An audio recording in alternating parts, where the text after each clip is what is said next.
Hey, it's Rodney again from youtrainyou.com. So our first mobility exercise, as I mentioned, is going to be ankle mobility and trying to restore or improve dorsiflexion.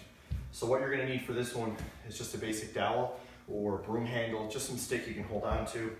I'm going to start off by putting my foot or big toe right up against the stick.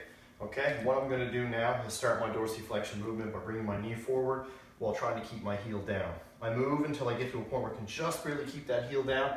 I'm going to hold that for about 3 seconds.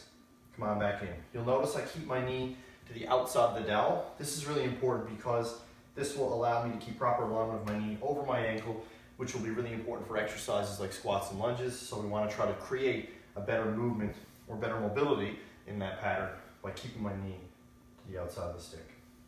Reps, you can do 8 to 10 on each side for a warm-up. If you're really wanting to improve your mobility with this, you could do 15, 20. You can do as many as you like, because the more that you do, hopefully the more you can start to restore that movement.